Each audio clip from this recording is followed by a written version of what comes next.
तस्य भगवतो अरहतो सम्मा सम्बुद्धस्य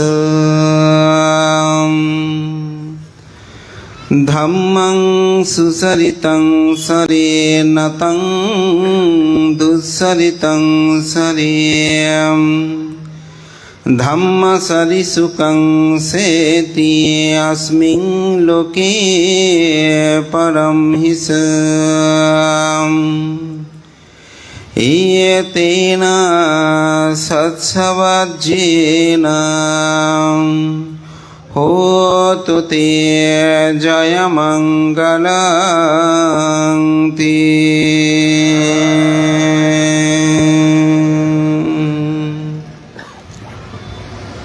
ইতিহাস ঐতিহ্য কৃষ্টি সভ্যতার ভরপুর ঢেমসা গ্রাম।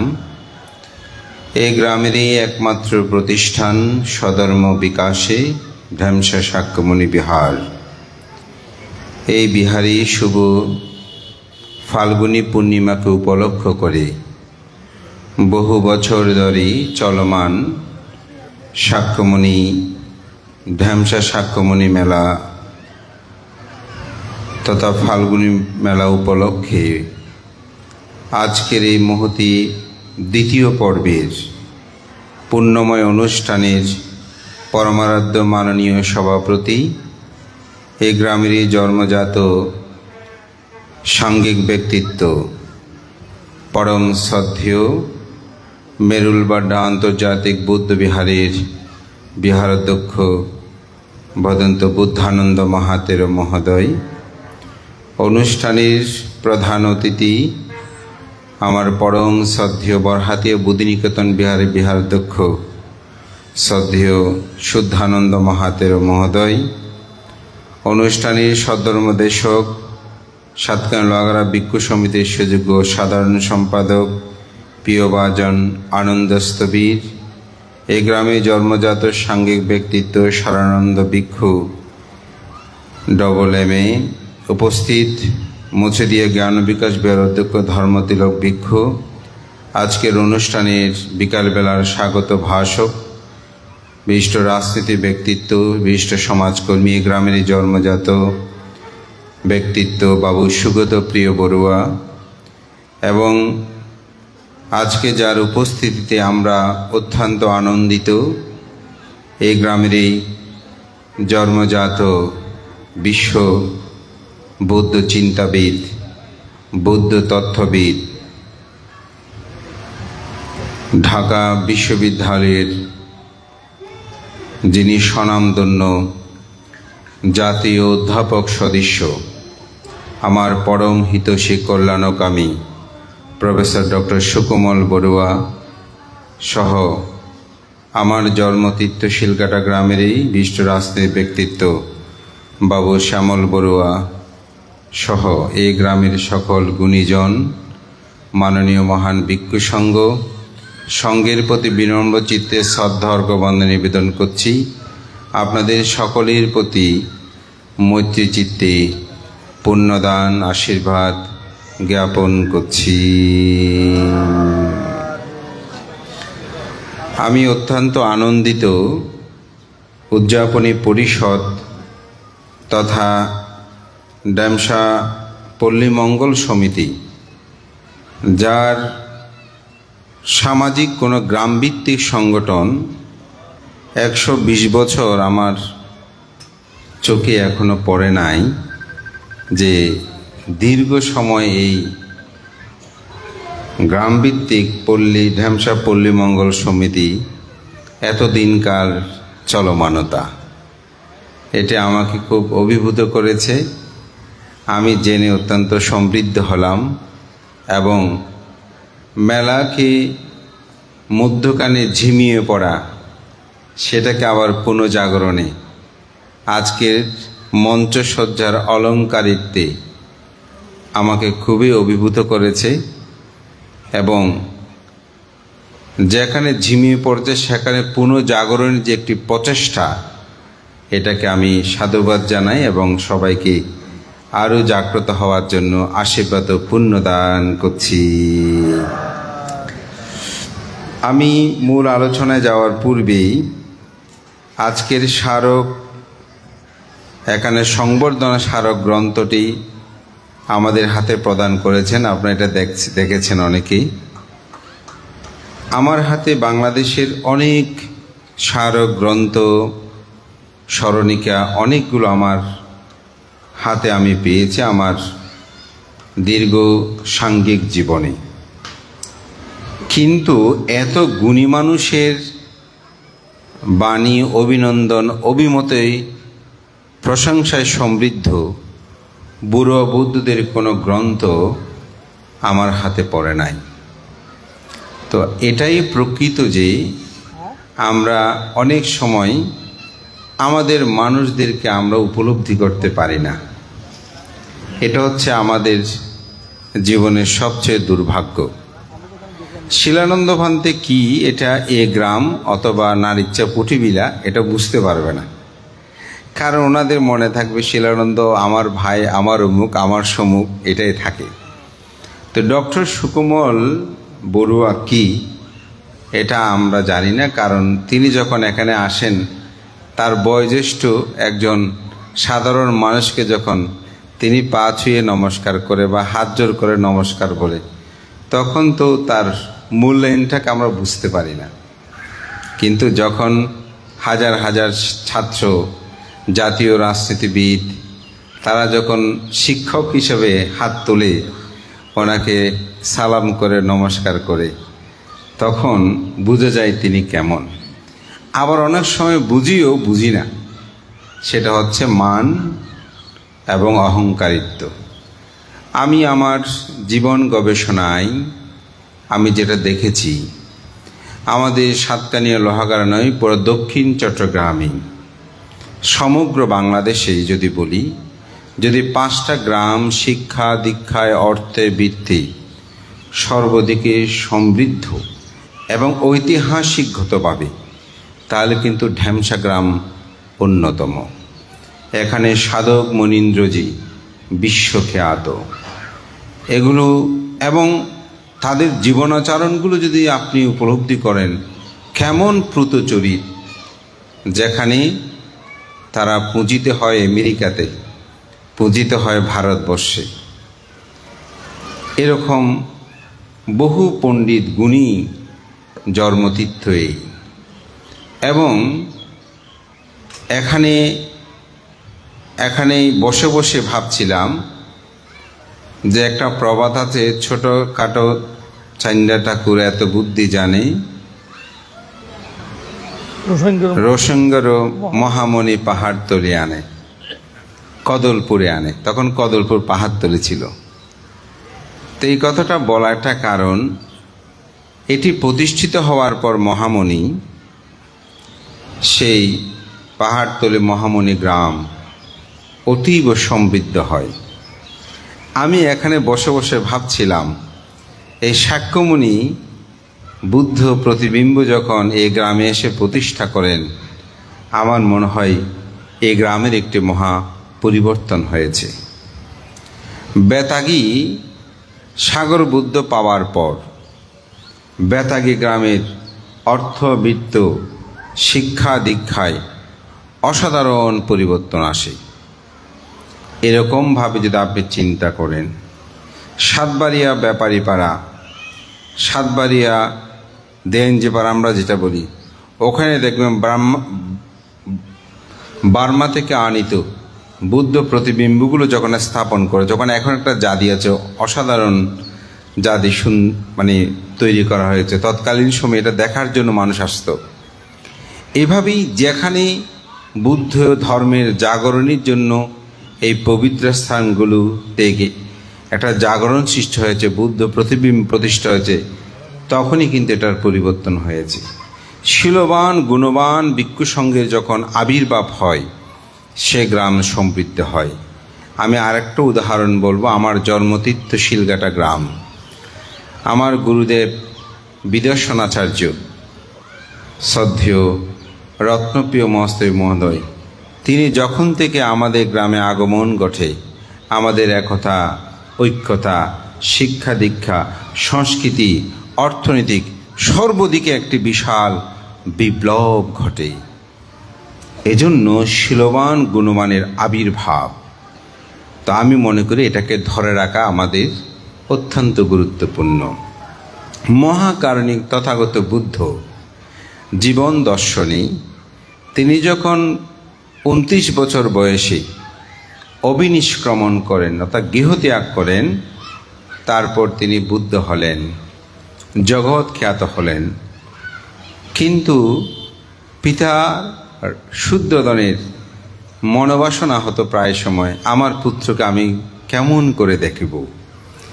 অনেকজনকে পাঠিয়েছেন, সবাই বুদ্ধের কাছে গিয়ে পিতৃদর্শনের কথা বলার কথা ভুলে যায়, বুদ্ধকে দেখে অভিভূত হয়।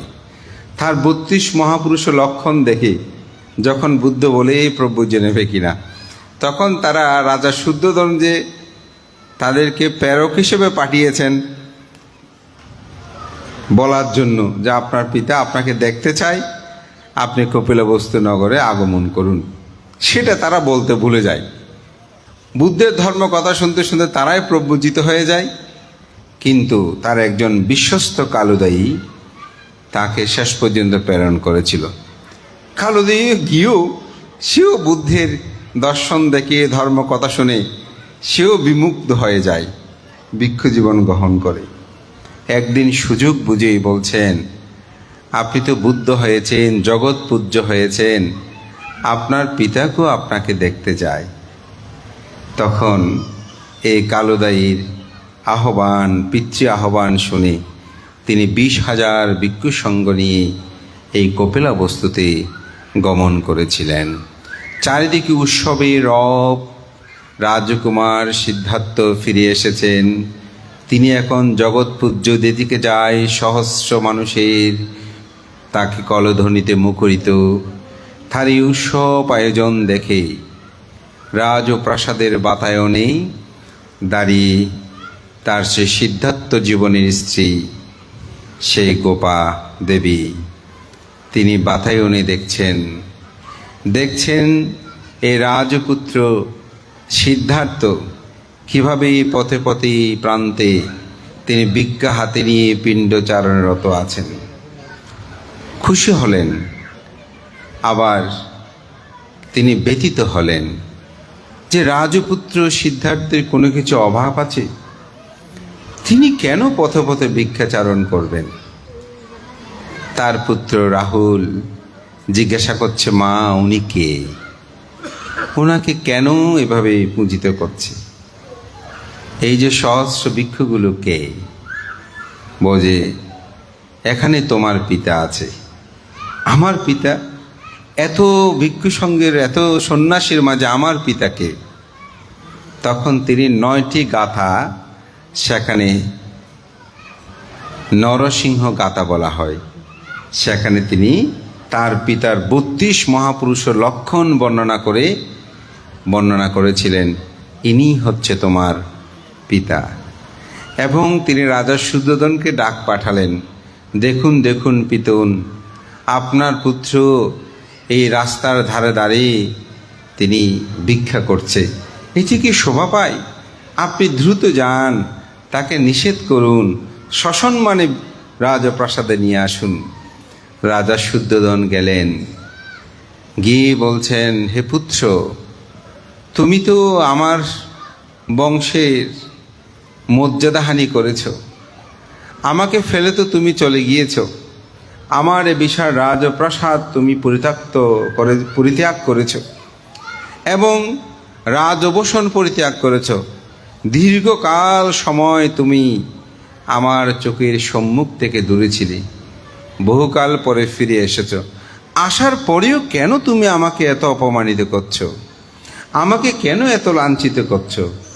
রাজধর্মে কি আছে যে এভাবে রাস্তায় রাস্তায় পিণ্ডচারণ করা? শাক্য বংশ কত বীর্য ধীর সম্পূর্ণ এই বংশ, এখানে এই 20,000 ভিক্ষুকে খাওয়ানো কি আমার পক্ষে সম্ভব নয়? এগুলো তুমি পরিত্যাগ করো, তুমি আমার প্রাসাদে আসো, আমার যথা তোমার অভিরুচি সেরূপভাবে আমি তোমাকে অন্যায় প্রদান করব, তুমি আর আমার সম্মানহানি করিও না। সেই দণ্ডায়মান অবস্থায় তথাগত বুদ্ধ পিতাকে বললেন, উত্তিষ্ঠে নাফ্ফা মাচ্ছেয় ধাম্মাং সুসারিতাং চারি ধাম্মাসারি সুহাংসেতি আসমিং লোকে পারাম হিসা। তিনি বললেন, হে পিতুন, উঠুন, আপনি জাগ্রত হন, প্রমুক্ততায় জীবন অতিবাহিত করবেন না। ধর্মচারী ইহলোকে এবং পরলোকে তিনি সুখ লাভ করেন। এই কথা বলার সাথে সাথে, এই গাথা বলার সাথে সাথে সেখানেই সেই রাজা শুদ্ধোদন শ্রোতাপত্তি ফলে প্রতিষ্ঠিত হন। বললেন, হে পিতন, আপনি আমাকে শাক্য বংশীয় বললেও আসলে আমি এখন আর শাক্য বংশীয় সেই ক্ষত্রিয় নয়। আমি অতীত জন্মে, জন্মান্তরে, পূর্বজন্মে কোটি কোটি যত বুদ্ধ অতীত হয়েছেন, আমি সে সমগ্র বুদ্ধদের বংশধর।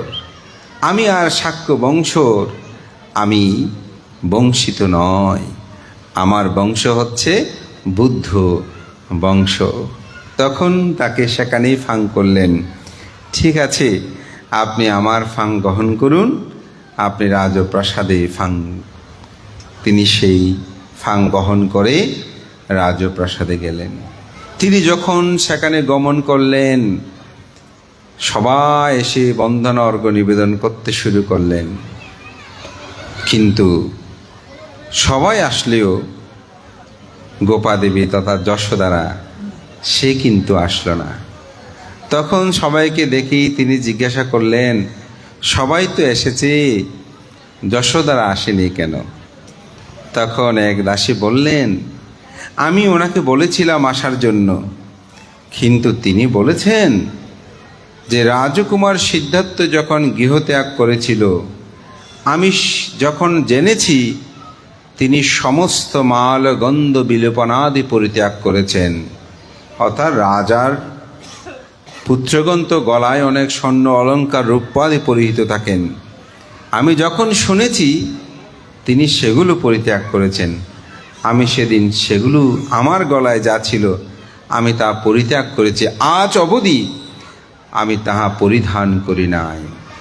আমি যখন শুনেছি তিনি রাজসজ্জা ত্যাগ করেছেন, আমি তখন মৃত্তিকায় আমার শয়ন করেছি, অর্থাৎ মাটিতেই আমি শয়ন করেছি।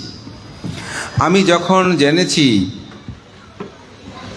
যে তিনি অত্যন্ত সহজ সরল জীবনযাপনে অভ্যস্ত, আমি সেই রাজ পরিবারের সমগ্র ভোগ পরিত্যাগ করে আমি অতি সাধারণ জীবনযাপন করেছি।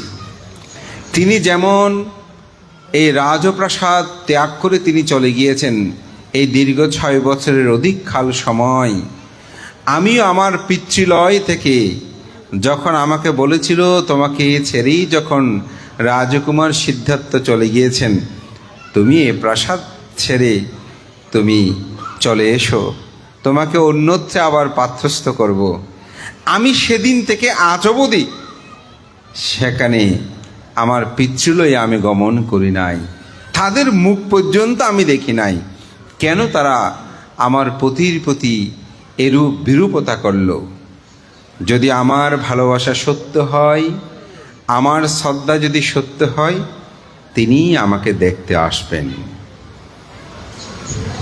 বুদ্ধ সে কথা শুনে সেখানেই তিনি তার ডান এবং বামহস্ত হিসেবে পরিচিত সারিপুত্র এবং মোগলায়ন এবং তার পিতা শুদ্ধোদন সহ নিয়ে সেই রাজপুরের অন্তমুখে তিনি গমন করলেন, যেখানে গোপাদেবী বা যশোদারা আছেন। সেখানে যাওয়ার সাথে সাথেই তিনি দর্শন করলেন, দেখে নয়ন ভরে দেখেই তার পদযুগলে মস্তক রেখে অজস্র কান্নায় তিনি তার দীর্ঘদিনের যে প্রতীক্ষা সেটি তিনি পরিসমাপ্ত করলেন। এবং সেখানে তিনি আরেকটি গাথা বাসন করেছেন, যেটা আমি প্রথমে বলেছি, ধাম্মাসারি সুকং সেতি নাথাং দুচ্ছারিতাং সারি, ধাম্মাসারি সুকং সেতি আসপিং লোকে পারাম হিসা। বুদ্ধ এখানে বলছেন, তোমরা সর্বদা পুণ্যকর্ম সৎকর্ম সম্পাদন করো, পাপকর্ম সম্পাদন করিও না। ধাম্মাচারী ইহলোক এবং পরলোকেই তিনি সুখ লাভ করে। ধর্মপ্রাণ প্রিয় উপাসক উপাসিকাবিন্দু, মহাকারণিক তথাগত বুদ্ধের সাথে এই কপিলবস্তু নগরের জ্ঞাতিগণের সাথে বিশাল এক দীর্ঘ প্রতীক্ষার পর যে মিলন হয়েছিল, সে দিনটা ছিল এই ফাল্গুনী পূর্ণিমা। তাই এই ফাল্গুনী পূর্ণিমাকে মিলন পূর্ণিমা বলা হয় বৌদ্ধ দর্শনে। আমাদের পূর্ব আচার্যগণ সেটিকে উপলক্ষ করে এই ফাল্গুনী পূর্ণিমাটাকে প্রবর্তন করে একটি মিলন মেলায়, এবং সেটা প্রবর্তন করতে গিয়ে ঢ্যামসা সাক্ষ্যমণি মেলা, শিলঘাটা পরিনির্বাণ মেলা, চেন্দিরপুনি সে জাতি মেলা থেকে শুরু করে আপনার ঠেগরপুনি মেলা, মহামণি মেলা পাহাড়তলিতে, আবদুল্লাপুর সাক্ষ্যমণি মেলা, এভাবে বিভিন্ন মেলার প্রবর্তন করে। এবং এই মেলা প্রবর্তনের আরও বিবিধ কারণ কিন্তু রয়েছে। আনন্দ গ্রন্থের মধ্যেও আমরা দেখি আনন্দ বুদ্ধি মেলা, অর্থাৎ আনন্দ বৃক্ষটা রোপণ করতে গিয়ে সেখানে বুদ্ধি মেলার প্রবর্তন হয়। এই কারণে বৌদ্ধ ধর্ম সংস্কৃতি বিকাশে এই মেলাগুলোর গুরুত্ব কিন্তু অত্যাধিক। এবং সদ্ধর্ম রত্নাকর গ্রন্থে আমরা সেরকম বহু মেলার ইতিহাস কথা দেখতে পাই। আমি মনে করি ঢ্যামসা গ্রামবাসী, ঢ্যামসার মানুষ, আমি মনে করি অত্যন্ত গৌরবের আনন্দের এই সাক্ষ্যমণি মেলা আমাদের ইতিহাস সাথে সম্পর্কযুক্ত, এবং এটিকে আমি মনে করি আবার নবভাবে জাগরণের যে একটি প্রচেষ্টা, এটি অবশ্যই প্রশংসনীয়। তা আমার কথা দীর্ঘই করব না। বিশেষ করে আমি অত্যন্ত আনন্দিত, আজকে আমিও এই ঢ্যামসায় প্রায় আমার জ্ঞাতি স্বজন সবার সাথে দেখার আমার সৌভাগ্য হলো, এবং আজকে সেটা এখানে উপস্থিত নিতে অত্যন্ত আনন্দপিত অনুভব করছি। তা আমার আহ্বান থাকবে, যেভাবে একটি নবজাগরণ সৃষ্টি হয়েছে ঢ্যামসার, বেশ আমার সাংঘিক জীবনের শুরু থেকে আমি এখানে এসেছি। মাঝপথে আমি মনে করি অনেকটা ছন্দ প্রথনও হয়েছিল, কিন্তু গত কঠিন শিবর দানে এসে আমি অভিভূত হয়েছি। এখানে যেভাবে আমাদের ধর্মীয়, আমাদের ভিক্ষু সংঘ, পণ্ডিত ভিক্ষু সংঘ সহ যেভাবে আমাদের ধর্মীয় উপদেষ্টা, বিভিন্ন রাজনৈতিক ব্যক্তিত্ব এবং সাথে গ্রামের প্রায় যারা বিভিন্ন জায়গায় প্রতিষ্ঠিত সেসবরাও ব্যক্তিত্ব বিন্দু এখানে উপস্থিত হয়ে আমার দেখে খুব ভালো লেগেছে। এবং আমি এখান থেকে তাড়াহুড়ো করে অনেকটা চট্টগ্রাম বৌদ্ধ বিহারে যাই, সেখানেও আমি এই কথাটা বলেছি যে আমার এতই ভালো লেগেছে। তা আমি মনে করি এই মেলা, মিলন, জ্ঞাতি সম্মেলন এটি আমাদের প্রয়োজন। এই অর্থবিত্ত প্রাচুর্য এগুলো বেশি দিন থাকে না, কিন্তু মনের আনন্দটাকে উপলব্ধি করতে হয়। আজকে আমরা যে মোবাইল ফোন ব্যবহার করছি, যে আইফোন, যে ফ্রন্ট যেগুলো কম্পিউটারের, এগুলোর যিনি আবিষ্কারক সেই স্টিভ জবস, তার একটি বিখ্যাত কথা আমাকে খুব নাড়া দেয়। তিনি তার একটি বক্তব্যে একটি কথাই তিনি বলছেন, আমি যখন হাসপাতালের মৃত্যুশয্যায় শায়িত, তিনি ক্যান্সার রোগে আক্রান্ত ছিলেন, আমি মৃত্যুর সাথে পাঞ্জা লড়ছি। আমার সম্পদের পরিমাণ $50 বিলিয়ন উপরে। এটা $50 বিলিয়ন মানে কি, এটা বুঝেন? সেই অর্থগুলোর কথা যখন আমার মনে পড়ে, তখন আমার মনটা বিষাদময়তায় ভরে ওঠে। কিন্তু আমার প্রিয়জনদের সাথে আমার সময় কাটানোর কথাগুলো যখন মনে পড়ে, তখন আমার মনটা অত্যন্ত ভালো হয়ে যায়। আমি বলবো, টাকার পিছনে দৌড়বেন না, জীবনে যতটুকু প্রয়োজন সে পরিমাণের জন্য দৌড়বেন। বাকি সময়গুলো আত্মীয়জন, প্রিয়জন, আত্মীয় নাই, উনি বলতেন প্রিয়জনদের সাথে সেই সময়গুলো কাটাবেন। আমি মনে করি সেটা আমাদের কাটানো উচিত, এটা আমাদেরকে উপলব্ধি করানো উচিত। আমরা অর্থবিত্ত দিন প্রতিদিন করছি, কিন্তু শেষ আছে? অর্থবিত্ত এগুলো সারাদিন আপনি জীবন করছেন, কিন্তু এই জীবনের কোনো, আমি নামটা বলবো না, একজন আমাকে বলছে, ভান্তে আমি ভাবনা করে আমার একটা উপকার হয়েছে। কি উপকার? বলছে, ভান্তে জীবনটাকে যে সময় দেওয়া দরকার, এটা আমি ভান্তে বুঝেছি। তো উনি একটা নিজের জীবনের উপলব্ধি দিলেন, এটা আমাদের আপনাদের দরকার। উনি একটা ফ্রেশের মালিক। বলে যে, ভান্তে আমি সকালে 9টা-10টা বাজে দোকান খুলতাম, আন্দের কিনলে ওনার একটা দোকান আছে। পদবান্তে ভাত কখন খাচ্ছি কী খাচ্ছি জানি না, রাতের 10টা, 11টা, 12টায় আমি যেতাম। আমার প্রতি মাসে শেষ প্রায় 1,20,000, 1,80,000 এরকম আমার ইনকাম হতো। এই ভাবনাটা করার পর আমার মনে প্রশ্ন আসলো, আমি জীবনের জন্য কি করি? ভান্তে আমার জীবনটা পরিবর্তন করলাম। কি করলেন? ভান্তে আমি এখন সকালে ঘুম থেকে উঠে আমি ধ্যান করি 1 ঘন্টা বা আধা ঘন্টা। ধ্যান করার পরে আবার ততক্ষণ আপনার উপাসিকা রান্না বান্না এসে যা ওগুলো করে, উঠে আমি হাত মুখ ধুয়ে অনাবাস স্নান করি। বাচ্চাটাকে আগে তো উপাসিকা দিতে যেত, যেহেতু আমি রাত জেগে ঘুমাতাম। এখন 9টা বাজলে, 8টা বাজলেই আমি বাচ্চাকে স্কুলে নিয়ে যাই, ওকে দিয়ে আসি। আসার পরে আবার খাওয়া দাওয়া করে দুপুরে খাওয়ার জন্য টিফিন ক্রিয়া করে নিয়ে যাই। ভান্তে ঠিক দুপুর 10টা বাজে দোকান খুলে ফেলি। যখন 1:30 হয়, 1:30 থেকে 2টার মধ্যে যত কাজ থাকবে থাকুক, আমি খাবারটা গ্রহণ করে নিই। তারপর ভান্তে সারাদিন কাজ করি, মাঝে মধ্যে একটু আধা ঘন্টা চোখ বন্ধ করে থাকি দুপুরে। এরপরে ভান্তে 5টা পর্যন্ত আমি অনবরত কাজ করি। 5টার পরে 5টা থেকে 6টা পর্যন্ত আমি হিসাব নিকাশগুলো ক্লোজ করতে শুরু করি, 6টায় শেষ করি, সর্বোচ্চ 7টা। এরপরে ভান্তে আমি বাসায় চলে আসি। আসার পরে হাত মুখ ধুয়ে বাচ্চারা লেখাপড়া করছে কিনা একটু দেখি। তারপর ভান্তে আমি বন্দনা করি, একটু ধ্যান করি আধা ঘন্টা বা 1 ঘন্টা। এরপরে বাচ্চাদেরকে নিয়ে 9টা থেকে 10টা পর্যন্ত আমি একটু টিভি দেখি, তাদের সাথে আলাপ আলোচনা করি, পড়ালেখা কেমন সেসব সম্পর্কে বলি। বাদে যখন 10টা হয় আপনার বসে ভাত দিতে বলে, অনেক সময় 10:30 হয়। 11টায় ভান্তে সব ক্লোজ শেষ হয়ে যায়, বাচ্চাদেরকে ঘুমাতে বলি, আমিও যাই আপনার বসে একটু রান্না বান্না করেই। এরপরে ভান্তে আমি টিভি দেখি, অর্থাৎ 11:30টার মধ্যে আমি নিদ্রা যাপন করি। আবার ভোরে 6টা বা 7টায় উঠি। ভান্তে আমার ইনকাম কমে গেছে, এখন 70, 80 বা 60 এরকম আমার ইনকাম হয়, কিন্তু আমি খুব ভালো আছি।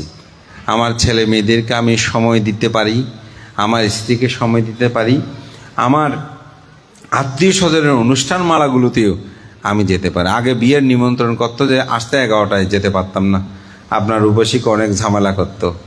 এখন মানতে আমি খুব ভালো আছি। এই তো জীবন। আমি 2টা জীবন এখানে উদাহরণ দিয়েছি। এখান থেকে আমাদেরকে গ্রহণ করে নিতে হবে যে জীবনটা আমাকে আনন্দ দেবে।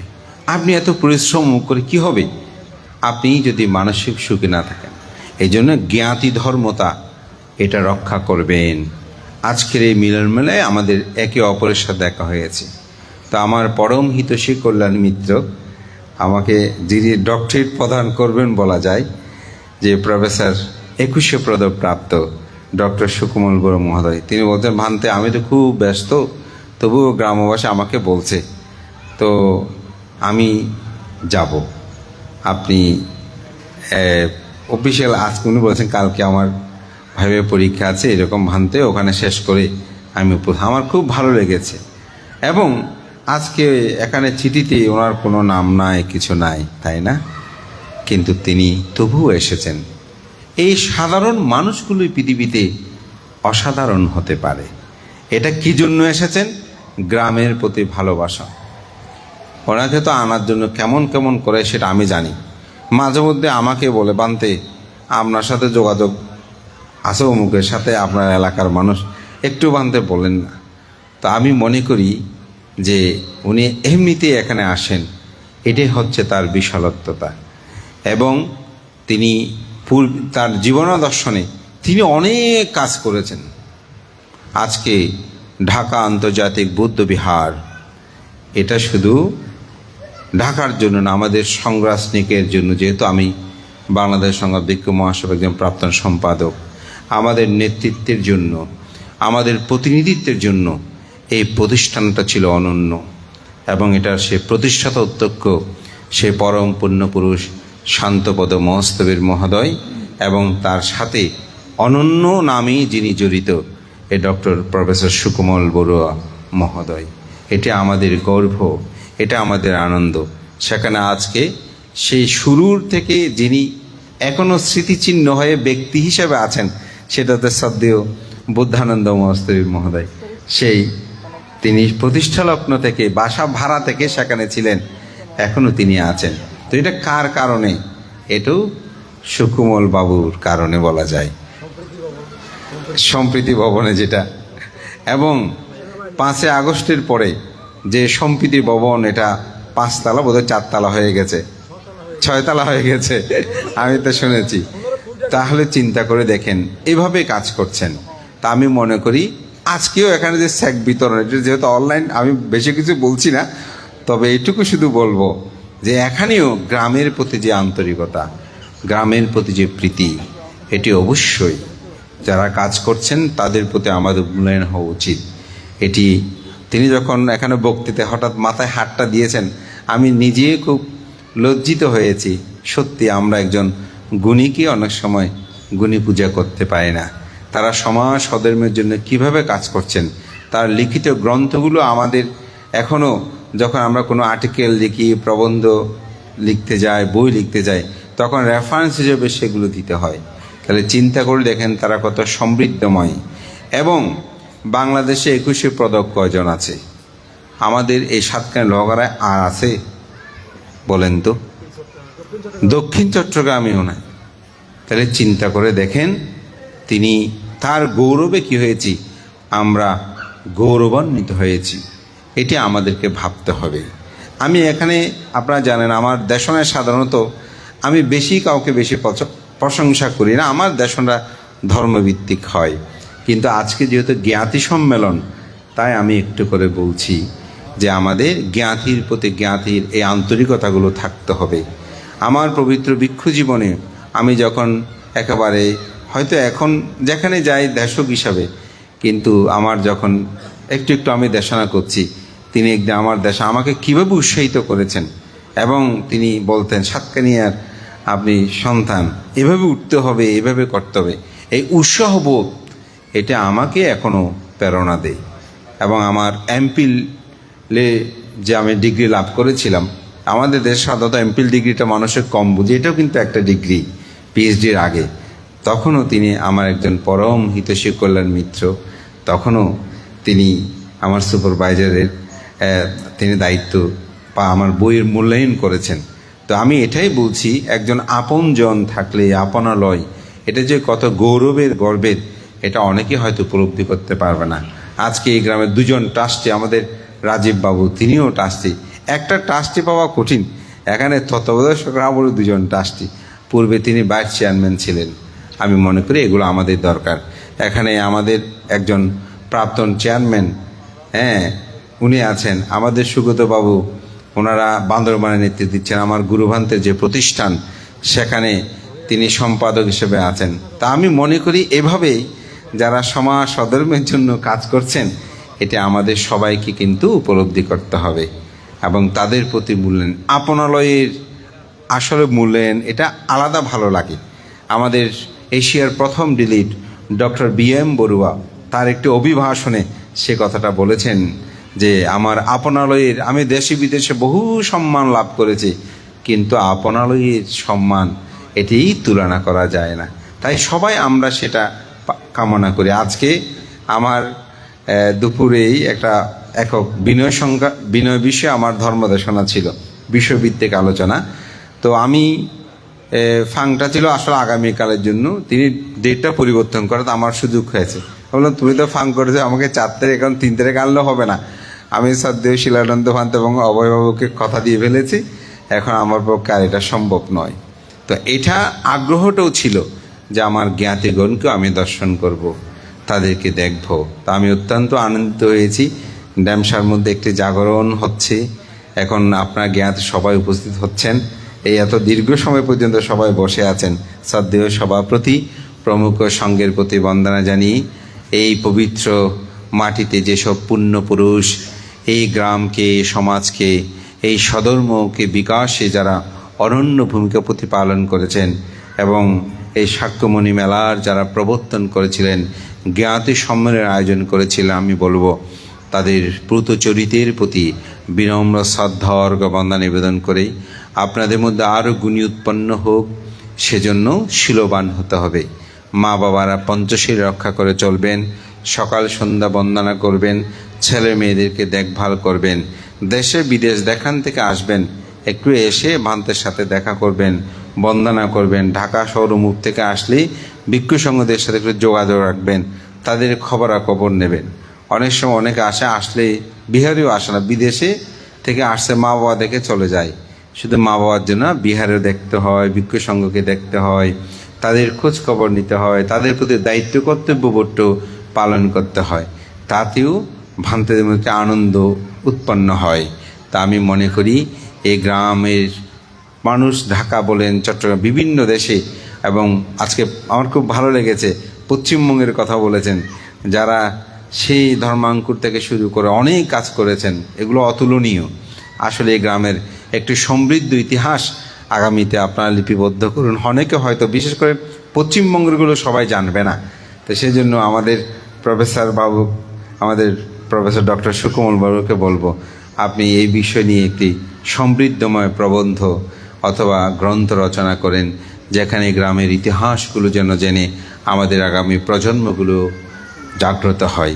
এই প্রত্যয় ব্যক্ত করে উদযাপন পরিষদ, বেশ করে ঢ্যামসা পল্লী মঙ্গল সমিতি, আপনাদের এই সুন্দর আয়োজনগুলো আমাকে খুব প্রীত করে যাচ্ছে। অসাধারণ মঞ্চসজ্জা হয়েছে, সব কিছু মিলিয়ে জ্ঞাতি সম্মেলন সমৃদ্ধময়। আগামী দিনগুলো সুন্দর হোক, সার্থক হোক।